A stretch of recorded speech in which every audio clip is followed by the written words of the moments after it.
Muito boa tarde, é um prazer estar aqui com vocês. Meu nome é Luiz Schiesari e hoje eu falarei do meu programa de pesquisa, que eu venho denominando de Ecologia dos Ambientes Modificados ou Ecologia da Degradação Ambiental. Eu sinceramente gostaria de estar presente com vocês em São Carlos, muitos de vocês são referência para mim e seria um grande prazer vir a conhecê-los pessoalmente, mas eu acredito que isso vai ficar para o nosso próximo encontro. A minha apresentação ela vai ter 3 momentos. Primeiro eu vou falar do tema geral do meu programa de pesquisa. Em segundo lugar, a abordagem metodológica que me permite investigá-la. Em terceiro lugar, alguns cenários de investigação recentes. O tema geral do meu programa de pesquisa é a intensificação no uso da terra, que é um eixo de degradação ambiental. Então aqui eu represento do lado esquerdo as fitofisionomias originais, como florestas e cerrados, que são substituídas por pastagens, que são eventualmente intensificadas em cultivos agrícolas de maior ou menor intensidade de manejo. E, nas condições biofísicas e socioeconômicas adequadas, esses diferentes usos da terra são convertidos para cidades.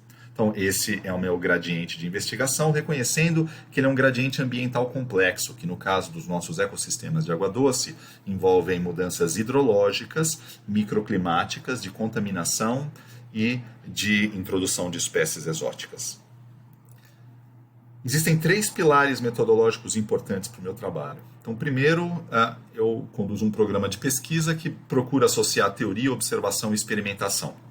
Desses, o componente observacional é baseado em amostragem comparativa ao longo de gradientes ambientais. No caso da minha apresentação hoje, o gradiente de intensificação no uso da terra. Eu venho trabalhando há muitos anos na ecologia dos ecossistemas lênticos, particularmente aqueles que são temporários ou semipermanentes, como poças, brejos, pântanos, cacimbas e valetas, mas também corpos d'água permanentes e, mais recentemente, também riachos. Por sua vez, o componente experimental do meu programa de pesquisa, ele é conduzido em cenários múltiplos de experimentação distribuídos ao longo do gradiente controle e realismo, ou seja, desde aqueles cenários experimentais no laboratório, onde existe grande controle e pouco realismo, até a manipulação experimental em campo, onde nós temos grande realismo e baixo controle. Então, procurando gerar uma linha de extrapolação entre fatores isolados investigados com precisão no laboratório e cenários de alteração ambiental complexos conforme observados em campo. Então, dada a limitação de tempo, eu acho mais interessante mostrar cenários de investigação do que resultados propriamente dito. Nos últimos 15 anos, eu investiguei essa região do gradiente. Então, estamos falando de habitats nativos, pastagens e plantações intensivamente manejadas, principalmente de soja e de cana. E eu vou chamar atenção para 2 estudos que nós fizemos recentemente. Então, um é um projeto temático do qual eu sou o pesquisador principal e que investigou experimentalmente as consequências da intensificação no uso da terra. Então, nós tivemos 3 fazendas experimentais no interior de São Paulo, e em cada uma delas, esta é de Brotas, nós delimitamos 15 plots de pastagem extensiva de 50 por 50 metros, então como referência nós temos uma pessoa aqui e 2 caminhonetes, e dessas 15 plots, 5 foram mantidos como pastagem extensiva como controle, 5 foram transformados em pastagem intensiva por meio de gradagem, calagem, fertilização e plantio de braquiária, e 5 foram transformados em canaviais por meio de gradagem, calagem, fertilização, plantio, fertilização com vinhaça, uso de herbicida e inseticida. Todas essas simulando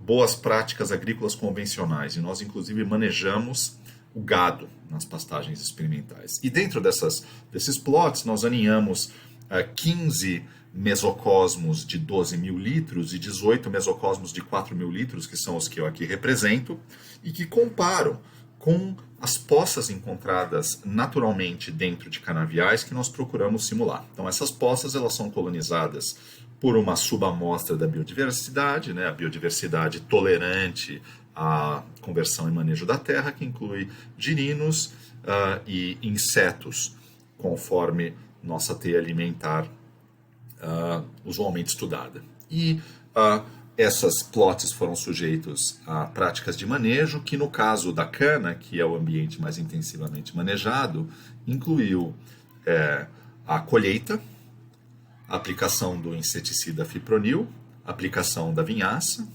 e a aplicação do herbicida 2,4-D. E os resultados eu vou apresentar brevemente por meio de um cartoon. Outros dados estão sendo analisados, mas nós medimos a estabilidade ecossistêmica desses mesocosmos experimentais e nós fomos surpreendidos por encontrar que os ecossistemas aquáticos embebidos em canaviais tiveram o mesmo nível de estabilidade ecossistêmica conforme produção de biomassa do que das pastagens extensiva e intensiva. Mas isso só foi possível por causa de um efeito portfólio da biodiversidade. O que nós observamos é que práticas de manejo, como aplicação de inseticida e vinhaça, foram altamente letais para o predador de topo, que era a libélula Erythrodiplax. Porém, o desaparecimento de Erythrodiplax dos mesocosmos de cana foi imediatamente compensado pela invasão desses sistemas por mesopredadores mais robustos que incluíram besouros e percevejos, de tal maneira que a produção de biomassa permaneceu inalterada apesar das dramáticas flutuações físico-químicas desses sistemas. Esse estudo acaba de ser publicado no Journal of Applied Ecology. Nós também tivemos interesse de investigar nossos sistemas biológicos por meio de uma abordagem meta, de metapopulações, metacomunidades e metaecossistemas, reconhecendo que os ambientes aquáticos eles não são isolados, mas que fazem parte de uma rede de ecossistemas aquáticos que são ligados pelo fluxo de organismos e de matéria e energia. E o efeito meta sobre o funcionamento de nossos ecossistemas aquáticos experimentais foi conduzido por meio de um experimento de isolamento espacial, que cruzou isolamento espacial e tratamento simulando intensificação no uso da terra, numa paisagem arenosa e, portanto, desprovida de pequenos corpos d'água na paisagem. Então, nesse ambiente, nós construímos fileiras de mesocosmos a 30, 120 e 480 metros da fonte de colonizadores mais próximo. Então veja que é um gradiente íngreme de isolamento espacial, nós estamos quadruplicando a distância a cada novo tratamento. E se nós analisarmos do Google Earth, essa é a distribuição dos nossos mesocosmos ao longo desse transecto, mesocosmos de 1.200 litros como esse. E esses mesocosmos foram sujeitos à colonização por nossa comunidade. E nós cruzamos com isolamento espacial 2 eixos de intensificação no uso da terra. Então, no primeiro ano foi a estocagem de metade dos mesocosmos com tilápias, então simulando o que acontece em fazendas de toda a América do Sul. E no outro ano nós manipulamos fertilizantes e agrotóxicos, simulando a intensificação no uso da terra do que aconteceria num cerrado, numa pastagem e num canavial. Eu não terei tempo de falar os resultados desse estudo, muito interessante, dos quais nós já temos algumas publicações, mas eu acho interessante mostrar o efeito puro e simples do isolamento espacial em nossos sistemas, que apesar de estarmos lidando com comunidades dominadas por insetos e, portanto, onde os adultos teriam, em teoria, uma alta capacidade de dispersão, uma distância de 120 metros é suficiente para impor um grande efeito de isolamento espacial. Então, esse aqui é a elipse dos mesocosmos a 30 metros do brejo-fonte, e esses dois são de 120 e 480 metros. Então, mais sobre isso nós podemos conversar depois. Finalmente, mais recentemente, nós voltamos a trabalhar com os efeitos da urbanização na região metropolitana de São Paulo, que, como todos sabem, é a maior região metropolitana da América do Sul. E aqui nós estamos testando hipóteses concorrentes a respeito de qual seria a função da integridade ambiental em função da urbanização ou da intensificação no uso da terra. Então aqui nós temos 50 microbacias drenadas por riachos de terceira ordem que foram selecionadas de forma a cobrir todo o gradiente de urbanização, desde microbacias inteiramente cobertas por floresta até microbacias inteiramente cobertas por infraestrutura urbana. E essas são as nossas microbacias. Essa é a bacia do Alto Tietê. Nós definimos um buffer de 20 quilômetros ao redor da Serra do Mar como sub-região de estudo, e as nossas microbacias codificadas por cores conforme o uso da terra. E aqui nossos ambientes variaram desde isso em Boracéia até isso em São Bernardo.